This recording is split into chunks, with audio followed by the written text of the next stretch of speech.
हाशमी साहब, स्वामी जी, फादर मचाड़ो और बीजापुर के सभी भाई बहनों, पहले तो मैं बहुत शुक्रगुजार हूँ कि आपने मुझे इतनी मोहब्बत से बुलाया और इतना दिल खोल के मेरी तारीफ में आपने बातें कही। पता नहीं मैं उस लायक हूँ कि नहीं, पर मैं इसके लिए आपका बहुत बहुत शुक्रगुजार हूँ। मैं आपको इस बात की भी मुबारकबाद देना चाहता हूँ कि आज आपने सेव डेमोक्रेसी के ऊपर एक मीटिंग रखी और मुझे पूरा विश्वास है कि सेव डेमोक्रेसी के रास्ते में ये आखिरी मीटिंग नहीं है। सेव डेमोक्रेसी के रास्ते में ये आखिरी कदम नहीं है, ये इसकी शुरुआत आज इतने अच्छे पैमाने पर हो रही है, ये मेरा पूरा विश्वास है। मंच पर बैठे बैठे मैं सभी की स्पीचेस सुन रहा था, कुछ कन्नड़ा में थी, उनकी एग्जैक्ट बात नहीं समझी, पर वो बातें मुझे दिल को समझ रही थी कि ये बातें सही हैं, इसमें प्यार है, इसमें मोहब्बत है, इसमें सच्चाई है, ये बातें मुझे समझ रही थी। जो हिंदी में थी तो उसका तो कहना क्या, पर आज आपको सच बताऊं, पिछले कई महीनों से एक निराशा का माहौल अंदर घर करते जा रहा है, एक डिप्रेशन अंदर आते जा रहा है देश का माहौल देखकर, डेमोक्रेसी को क्या हो रहा है। और आज यहाँ बैठे बैठे मुझे एक आशा की किरण दिखाई दी। आशा की किरण ये दिखाई दी कि यहाँ सभी धर्मों के लोग जिस प्यार मोहब्बत से स्टेज पर बैठे हैं और ऑडियंस पे हैं, अगर यही मामला हमने मजबूत किया तो देश की डेमोक्रेसी को कोई खतरा नहीं हो सकता। और इसी के साथ साथ मुझे ये बात भी समझी, फिर से समझी, कि देश की डेमोक्रेसी को खतरा है पर मजहब से नहीं है। देश की डेमोक्रेसी को खतरा है पर मजहब के उसूलों से नहीं है। देश की डेमोक्रेसी को खतरा है तो मजहब के नाम की सियासत से है। देश की डेमोक्रेसी को खतरा है तो मजहब के नाम की सियासत से है।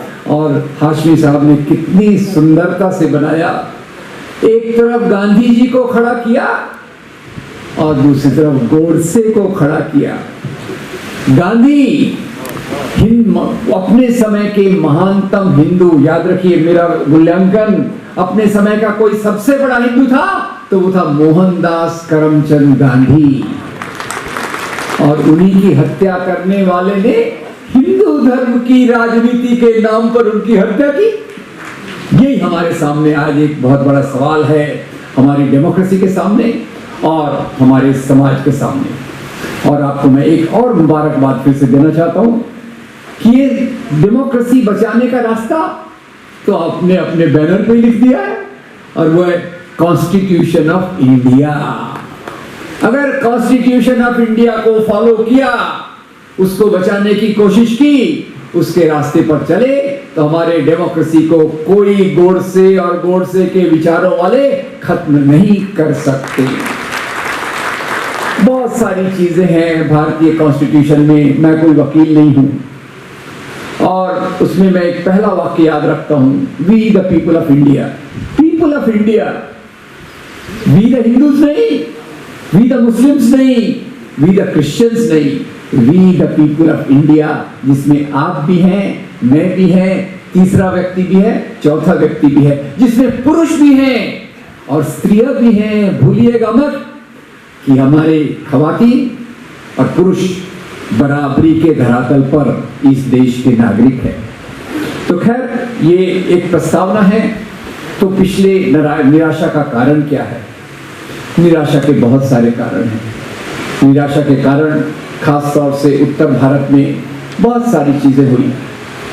स्वामी जी को भगवे कपड़े में देखकर इतनी प्यारी प्यारी बातें जो आधी समझी और आधी बिना समझे समझ गई, उससे पता चला भगवा रंग कितना पवित्र होता है। पर इसी भगवे रंग को पहनकर कुछ लोग धर्म संसदों में कत्लेआम करने की मांग करते हैं। और उससे बड़ा अपमान हिंदू धर्म का हो ही नहीं सकता।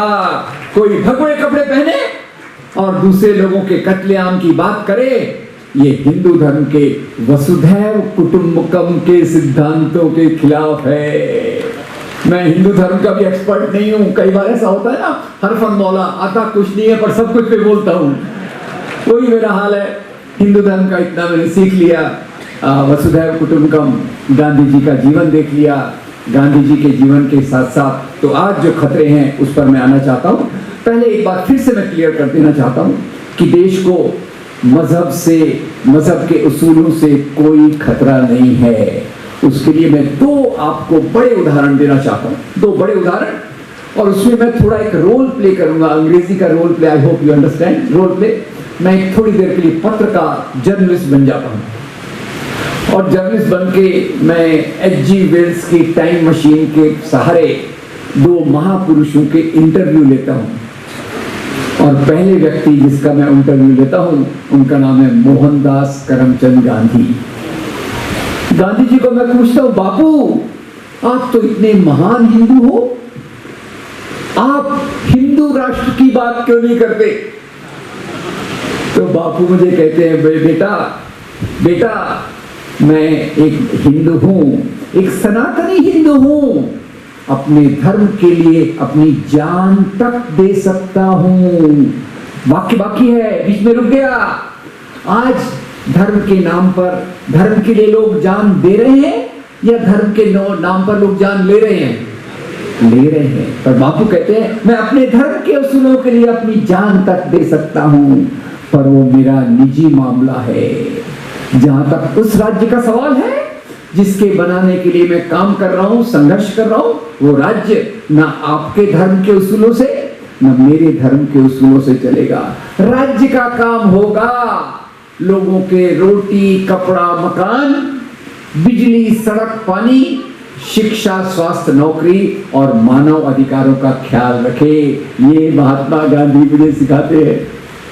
फिर मैं जाता हूं एक दूसरे व्यक्ति के पास, उनका नाम है मौलाना अबुल कलाम आजाद। मौलाना अबुल कलाम आजाद से मैं पूछता हूं, मौलाना साहब आप तो इतने अच्छे मुसलमान हैं, आपने कुरान का तर्जुमा किया है, इस्लाम के स्कॉलर हैं, तो आप मुस्लिम लीग क्यों नहीं ज्वाइन करते? मुसलमानों के लिए अगर अलग राष्ट्र का समर्थन क्यों नहीं करते? तो मौलाना साहब मुझे कहते हैं, बरखुरदार मेरा इस्लाम, बरखुरदार मेरा इस्लाम तो इंसान से इंसान को जोड़ने की बात करता है, और ये मुस्लिम लीग की जो राजनीति है ये लोगों में बंटवारा ला रही है, इसलिए मैं उसके साथ कभी नहीं जा सकता। और इसी को अब इंटरव्यू को खत्म करके एक बात आपको बता दूं, मौलाना साहब की बहुत इंपॉर्टेंट है। अभी हाशमी साहब ने उल्लेख किया पाकिस्तान का, पाकिस्तान बना, कई लोग पाकिस्तान जाने की बात कर रहे हैं। उसके पहले भी मौलाना साहब ने एक बार कहा कि यहाँ सबसे बड़ी जो बात है, जरूरी है, वो है हिंदू मुस्लिम एकता। अब वो क्रिश्चियन तो वैसे भी 2.3% है, दाल में नमक के बराबर। उनका तो आजकल उन पे मारपीट चल रही है, अभी अभी आ गया है, वो भी उस पर भी मैं आऊँगा। तो उन्होंने कहा सबसे बड़ी बात जो है वो हिंदू मुस्लिम की एकता। तो मौलाना साहब मुझे खुद का सपना बताते हैं, तो कहते हैं अगर आसमान से कोई फरिश्ता कुतुब मीनार की ऊंचाइयों पर बैठकर मुझे कहे कि मैं तुम्हें स्वराज दे देता हूं, हिंदू मुस्लिम एकता की बात मत करो, तो मैं उस फरिश्ते का ऑफर स्वीकार नहीं करूंगा, क्योंकि पहले मुझे हिंदू मुस्लिम एकता चाहिए, स्वराज अपने आप आ जाएगा। खैर, ये हमारे देश के बनने की कहानी है, और उसमें ये दो चीजें मैंने जो बताई। अब इसमें भारत एक ऐसा देश है, फिर से एक्चुअली हाशमी साहब ने बहुत थोड़े से में कहा, पर इतनी सारगर्भित बातें कही कि आपको एक एक चीज याद रखना चाहिए। हिंदुस्तान की खासियत क्या है? हिंदुस्तान की खासियत ये है कि यहाँ सभी धर्म के लोग, हिंदू, मुस्लिम, सिख, ईसाई, पारसी, जैन, बुद्ध, यहूदी, कई धर्मों का नाम मैं भूल गया हूं, उसको भी जोड़ लीजिए। सभी धर्म के लोग सदियों से यहाँ प्रेम से, मोहब्बत से, भाईचारे से, बहनचारे से मिलकर रहते रहे हैं।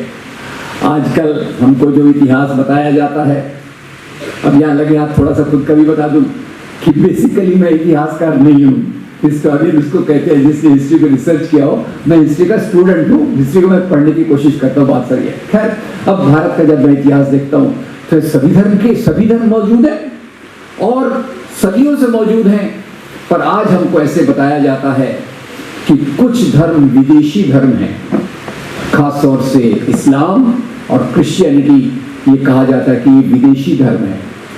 आपको एक बात बता दूं कि धर्म देशी विदेशी नहीं होते, इंसान देशी विदेशी हो सकते हैं। अमेरिकन हो सकता है, ब्रिटिश हो सकता है, पर जो मजहब है वो पूरी इंसानियत के लिए होते हैं। भारत में उपजा हुआ धर्म, बौद्ध धर्म, आज थाईलैंड में सबसे बड़ा धर्म है और जेरूसलम में उभरा हुआ जो ईसाई धर्म है अमेरिका में बहुत बड़ा फैला है, ब्रिटेन में फैला है, यूरोप में फैला है और इस्लाम 56 देशों में है कम से कम। एक मक्का से चालू हुआ, मदीना से चालू हुआ और पूरे 56 देशों में फैला है। तो धर्म की नेशनैलिटी नहीं होती, ये हमको पहले ही कंफ्यूज किया जाता है कि ये देशी विदेशी मामला है। अब बुरा न माने तो एक मजाक में एक बात आपको बता दूं, देशी विदेशी धर्म नहीं होते, पर हाँ कुछ चीजें देशी विदेशी होती हैं और वो कुछ लोग शाम को कुछ एंजॉय करते हैं ना, कुछ लोग देशी कुछ लोग विदेशी, उसके सिवा मानवता के मूल्य पूरी इंसानियत के होते हैं। उसमें देश मानवता के मूल्य, विज्ञान की फाइंडिंग्स ये पूरी मानवता की होती है। तो खैर, भारत में अभी तो डेमोक्रेसी आई, लोकतंत्र आया, ऑटोमेटिक नहीं आया। भारत में जो लोकतंत्र आया आजादी के आंदोलन के माध्यम से आया। पहले राजाशाही थी, राजाशाही में अभी आज जो हमको बंटवारे की बात की गई, ये बंटवारे की बात, नफरत की बात कहाँ से आई ये भी थोड़ा समझ नहीं। क्योंकि पहले जैसे आज मैं दिन भर यहाँ बीजापुर में हूँ तो बीजापुर में अच्छी अच्छी जगह देख के आनंद ले रहा था और कुछ याद भी कर रहा था आदिल शाही के ज़माने का। अब आदिल शाह की डायनेस्टी, मुसलमान, उनका झगड़ा किससे हुआ? किसी हिंदू राजा से हुआ या औरंगजेब से हुआ? औरंगजेब से हुआ। तो हमको तो ये बताते कि मुसलमान एक तरफ है, हिंदू दूसरी तरफ है, पूरा गलत है। और खैर, आदिल शाही की भी जो बात करते हैं तो यहाँ आदिल शाही का एक खास तौर से मैंने जो छोटा मोटा अध्ययन किया कि आदिल शाही में भी एक राजा ने, वो संगीत का उनको बहुत प्रेम था, तो किताब ए नौरस, आप में से ज़्यादा जानते हैं मुझे पता है, फिर भी मैं अपनी समझ बता दूं। किताब ए नौरस उन्होंने बनाई और उसकी शुरुआत जो की वो सरस्वती वंदना से की। देश विदेश का मामला नहीं है, जहां से जो अच्छा मिले मैं उसको स्वीकार करूंगा, ये हमारे वेदों में लिखा है। वेदों में लिखा है, आनो भद्रा कृत्वो यंतु विश्वता, दुनिया के अच्छी से अच्छे विचार मुझ तक आए, मैं उनको स्वीकार करूंगा। धर्म एक बांटने वाली लकीर नहीं है, धर्म एक जोड़ने वाली संस्था है जो एक इंसान को दूसरे से मोहब्बत के रास्ते से जोड़ती है। तो खैर, पहले राजाशाही थी, अब राजाशाही के बाद, राजाशाही में अगर देखें तो हमको एक सिखाया गया कि पहले हिंदू राजाओं का युग था, फिर मुसलमान राजाओं का युग आया और अभी ब्रिटिश युग चल रहा है। ये कब की बात है? ये 1817 की बात बता रहा हूं मैं आपको। 1817 में एक ब्रिटिश हिस्टोरियन यहाँ आए या इंग्लैंड से, उनका नाम था जेम्स मिल, और उन्होंने यहाँ के इतिहास को 3 भाग में बांटा और नफरत की बुनियाद रखने का ये पहला रास्ता था। कैसे बांटा? बोले पहले हिंदू पीरियड था, फिर मुस्लिम पीरियड आया और अभी ब्रिटिश पीरियड चल रहा है। आप देख रहे हैं क्या चालाकी कर रहे हो? हिंदू धर्म के नाम पे है, मुस्लिम इस्लाम के नाम पे है और खुद के युग को वो धर्म से नहीं जोड़ रहे, उसको क्रिश्चियन पीरियड नहीं कह रहे, उसको क्या कह रहे? British period. और वहां से उन्होंने जो नींव डाली वो यहाँ के लोगों में नफरत फैलाने की एक नींव डाली। उनको यहाँ नफरत क्यों फैलाना था? पहले के राजाओं पर, जैसे मैं थोड़ा पहले कर दूं तो पहले ये बताओ, जैसे यहाँ मुसलमान राजा हुए हिंदू राजा हुए, पर क्या वो मजहब के आधार पे राज्य करते थे? ये जरा सोचिए। ये बात जैसे अगर आप देखेंगे तो मैं थोड़ा टीपू सुल्तान का उदाहरण ले लेता हूँ, जो आप काफी जानते होंगे। आप में से कितनों को पता है कि टीपू सुल्तान के जो सबसे बड़े ऑफिसर थे उनका नाम था पूर्णैया। पूर्णैया ये हिंदू ब्राह्मण और ये टीपू सुल्तान के सबसे बड़े सलाहकार। और यही टीपू सुल्तान को आज तो खैर इतना बदनाम किया जाता है, पर थोड़ा मैंने उस पर ज्यादा विस्तार में नहीं जाऊंगा, क्योंकि प्राय सभी चीजों पर मैंने लिखा भी है, वीडियो भी बनाए हैं। मैं माफी चाहता हूं कि खुद के काम के बारे में मुझे बोलना पड़ रहा है, पर जैसे टीपू सुल्तान के बारे में अभी बहुत नफरत फैलाई जाती है। 10 नवंबर का पीरियड आता है, चालू हो जाता है, टीपू सुल्तान ने इतने खराब काम किए, लाखों ब्राह्मणों का कत्लेआम कर दिया उनको मुसलमान बनाने के लिए। मैं सिर खुजाता हूं, टीपू सुल्तान 15वीं-16वीं शताब्दी में था। समाज में ब्राह्मण कितने परसेंट होते हैं? 2 या 3%। मैसूर की पॉपुलेशन कितनी होगी जरा सोच लीजिए, उसमें लाखों ब्राह्मण हो सकते हैं क्या? थोड़ा लॉजिक लगाना चाहिए। ऐसी किसी बात को स्वीकार मत कीजिए। विज्ञान में होता है कि आप लॉजिक लगाइए। लाखों ब्राह्मणों का कत्लेआम किया उनको मुसलमान बनाने के लिए। पहले तो मैं इसको यही रिजेक्ट कर देता हूँ। फिर आप बताइए, अगर किसी राजा का सलाहकार, सबसे बड़ा वजीर आलम अगर हिंदू ब्राह्मण है तो क्या ब्राह्मणों का कत्लेआम करने देगा? ये दूसरी बात उनसे पूछिए, इनका जवाब उनके पास नहीं रहता। फिर टीपू सुल्तान ने बहुत सारे मंदिरों को तुड़वाया, तो मैं इसका थोड़ा स्टडी किया। पता चला एक बार मराठा सेनाओं, हमारे महाराष्ट्र की मराठा सेनाएं, वो टीपू सुल्तान पर आक्रमण करने आई। धर्म के कारण नहीं, सत्ता के कारण। याद रखिए, हर एक राजा अपने राज्य का विस्तार करना चाहता था। हर एक राजा अपने राज्य का विस्तार करना चाहता था। Yes no? तो मराठा सेनाओं ने बोला चलो भाई टीपू सुल्तान पे आक्रमण करते हैं। वो आए, दोनों के बीच में लड़ाई हुई और ये लड़ाई बिना हार जीत के फैसले के समाप्त हो गई। अगर क्रिकेट में ऐसा होता है, कोई हारा ना कोई जीता, तो उसको क्या कहते हैं? ड्रॉ हो गई, लड़ाई ड्रॉ हो गई। मराठा सेनाएं गुस्से में है कि हम पूना से चलकर यहाँ तक आए, टीपू सुल्तान को हरा नहीं पाए, तो गुस्से में थे। गुस्से में उन्होंने श्रीरंगपट्टनम का हिंदू मंदिर तोड़ दिया और टीपू सुल्तान ने उसकी मरम्मत कराई। ख्याल कीजिए प्लीज नोट, टीपू सुल्तान मंदिर तोड़ नहीं रहे, उसकी मरम्मत करा रहे हैं। और टीपू सुल्तान का मैनिफेस्टो, हमारे मराठी में सरफराज आरजू की एक किताब आई है टीपू सुल्तान पर, उसमें उन्होंने टीपू सुल्तान के मैनिफेस्टो का अनुवाद जारी किया है। टीपू सुल्तान अपने मैनिफेस्टो में कहते हैं, मेरा धर्म है, it is my religious duty, कि अपनी प्रजा, उसका कोई भी धर्म हो, अपनी प्रजा की देखभाल करूं, नंबर 1। नंबर 2, अपने राज्य के अंदर किसी दूसरे को आने ना दूं, और नंबर 3, मैं अपनी प्रजा को खुश रखने की कोशिश करूं। तो टीपू सुल्तान ने मंदिर की रिपेयर क्यों कराई? उसने कहा ये हिंदुओं का मंदिर है, पर है तो मेरे राज्य में, हिंदू तो मेरी प्रजा है, उनकी देखभाल करना मेरा कर्तव्य है। ये टीपू सुल्तान के मैनिफेस्टो में। और फिर वो शंकराचार्य जी जो है, कांची कामकोटि पीठम के शंकराचार्य, टीपू सुल्तान के बहुत सारे पत्र हैं जो उन्होंने कांची कामकोटि पीठम के शंकराचार्य को लिखे।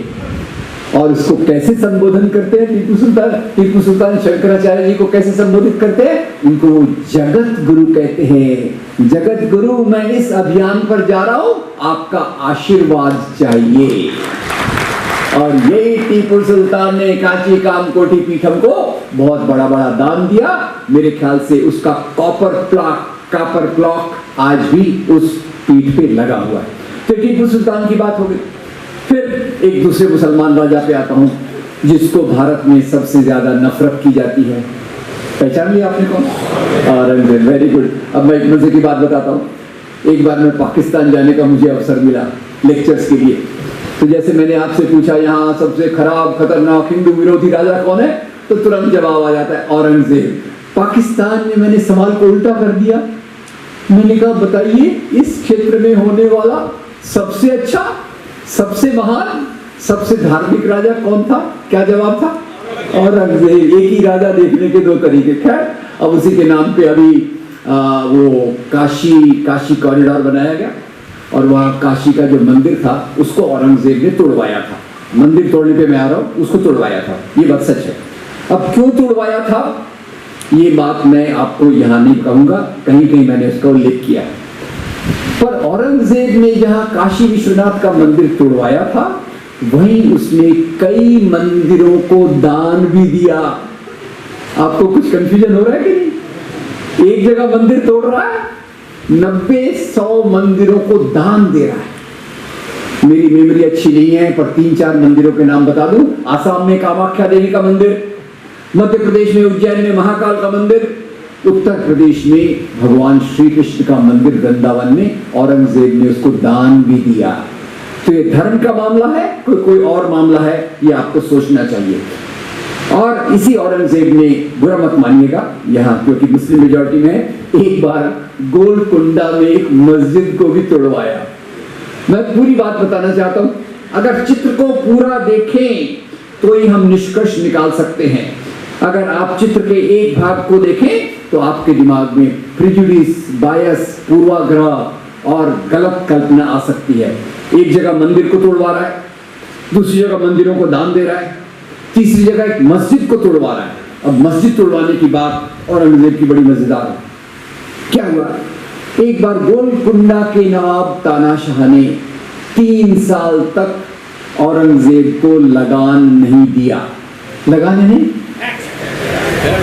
ये बात आपको पहले से पता थी या आमिर खान की फिल्म देखने के बाद पता चली? एनीवे, जो भी है, मुझे तो बाद में पता चली। टैक्स, अब टैक्स समाज में कैसे चलता था? सबसे नीचे गरीब किसान मेहनत करता है, जमींदार को टैक्स देता है। जमींदार किसको टैक्स देता है? राजा को। राजा किसको टैक्स देता है? महाराजा को। औरंगजेब कौन है? महाराजा। तानाशाह कौन है? राजा। 3 साल तक तानाशाह ने लगान नहीं दिया। औरंगजेब ने पूछा, हुजूर क्या बात है, 3 साल तक आपने टैक्स नहीं पे किया? तो तानाशाह बोलता है, हुजूर मेरे राज्य में अकाल, मराठीत त्याला म्हणतात दुष्काळ, अंग्रेजी में कहते हैं ड्राउट, 3 साल तक है, प्रजा मुझे लगान नहीं दे रही, मैं आपको कहां से दूं? अब औरंगजेब बड़ा चालाक, इसीलिए वो 50 साल तक राज कर सका। बड़ा चालाक, उसने अपने जासूस भेजे। जासूस ने आके रिपोर्ट किया, सर इस तानाशाह ने अपनी सारी संपत्ति एक मस्जिद के नीचे छुपा के रखी है। आगे की बात नहीं बताया तो चलेगा क्या? तो ये उसने इस्लाम का अपमान किया कि संपत्ति को प्राप्त किया? संपत्ति को प्राप्त किया। याद रखिए, राजा लोग राज्य करते थे सत्ता और संपत्ति के लिए, और जेम्स मिल ने राजाओं को धर्म के साथ जोड़ दिया। और मैं इसके लिए उदाहरण देना चाहता हूं। अब जो हिंदू वर्सेस मुसलमान का मामला आया, अभी आपको पता होगा राजस्थान में पहले एक सरकार थी, एक पार्टी की सरकार थी। वो पार्टी मुझे बिल्कुल पसंद नहीं है, आप गेस कर लीजिएगा कौन सी पार्टी है। तो खैर उस पार्टी की सरकार थी, तो वहां के जो एजुकेशन मिनिस्टर थे, एजुकेशन मिनिस्टर जितने पढ़े लिखे होंगे मुझे नहीं पता, और उन्होंने क्या, ये प्रोफेसर लोग रिसर्च करते हैं, राम पुनियानी जैसे लोग हिस्ट्री को जाने बगैर भाषण देते हैं, तो मैं क्यों ना कुछ करूं इतिहास में। तो उन्होंने राजस्थान की हिस्ट्री की किताबों को बदल दिया। क्या बदला? कि भाई ये जो आप कहते हैं ना, अकबर और राणा प्रताप की लड़ाई में अकबर जीत गए, राणा प्रताप हार गए, ये गलत है। एक्चुअली राणा प्रताप जीत गए थे, जीत की खुशी में जंगलों में भाग गए थे और घास की रोटी खाने लग गए थे। अब राणा अकबर हार गए थे, अब अकबर जीता कि राणा प्रताप जीता, मुझे इससे कोई फर्क नहीं पड़ता। क्या फर्क पड़ता है अपने को? कोई भी राजा जीता हो, पर एक बात से फर्क पड़ता है, इस लड़ाई को हिंदू मुसलमान की लड़ाई बताने से मुझे तकलीफ होती है, क्योंकि ये हिंदू मुसलमान की लड़ाई नहीं थी। और वही बात हम बताना चाहते हैं, मैं बताना चाहता हूं कि हल्दी घाटी के मैदान में एक तरफ अकबर की फौज है, दूसरी तरफ राणा प्रताप की फौज है। और अकबर की फौज अगर आप देखें तो अकबर की फौज में अकबर खुद नहीं है, तो सेना का नेतृत्व, लीडरशिप कौन कर रहा है? उनका नाम है राजा मान सिंह। दिल को थाम के बैठिएगा, राजा मान सिंह अकबर के सेनापति, और उनके साथ हिंदू सिपाही और मुसलमान सिपाही। दूसरी तरफ राणा प्रताप के दो बड़े सेनापति, एक का नाम रामदेव और दूसरे का नाम, ख्याल कीजिएगा, दूसरे का नाम हकीम खान सूर। राणा प्रताप की 3000 की सेना में 1000 पठान सिपाही थे। तो मैं इसको समराइज करता हूं, दोनों तरफ हिंदू हैं, यस नो, दोनों तरफ मुसलमान हैं। तो ये हिंदू मुसलमान की लड़ाई है कि दो राजाओं की लड़ाई है? ये लड़ाई धर्म के लिए है कि सत्ता के लिए? और हमारे यहाँ छाती पीटने लगे, अरे मुगलों का शासन बड़ा खराब था, उन्होंने ये किया, उन्होंने वो किया। पहली तो मैं बात बताऊं कि मुगलों का शासन कहना भी मुझे सही नहीं लगता। एक राजा मुसलमान था, पर पूरे प्रशासन में आप देखिए, पूरे प्रशासन में देखिए तो अकबर के ही प्रशासन को ले लेते हैं। अकबर के प्रशासन के 9 रत्न आपने सुने हैं? यस, उनमें 2 नवरत्न हिंदू थे। सोचिए कौन कौन थे? बीरबल का नाम तो तुरंत आ जाता है, और दूसरा राजा टोडरमल। अब राजा टोडरमल अकबर के दरबार में क्या काम कर रहे थे भाई? राजा टोडरमल अकबर के दरबार में वही काम कर रहे थे जो आज नरेंद्र मोदी सरकार में निर्मला सीतारामन करती हैं। अच्छा करती हैं कि बुरा करती है, फैसला आप पे छोड़ देते। खैर, अब ये फिनेंस डिपार्टमेंट सबसे इंपॉर्टेंट, और है कौन? राजा टोडरमल। जुड़े रहिएगा आपके अपने चैनल बीजापुर समय के साथ।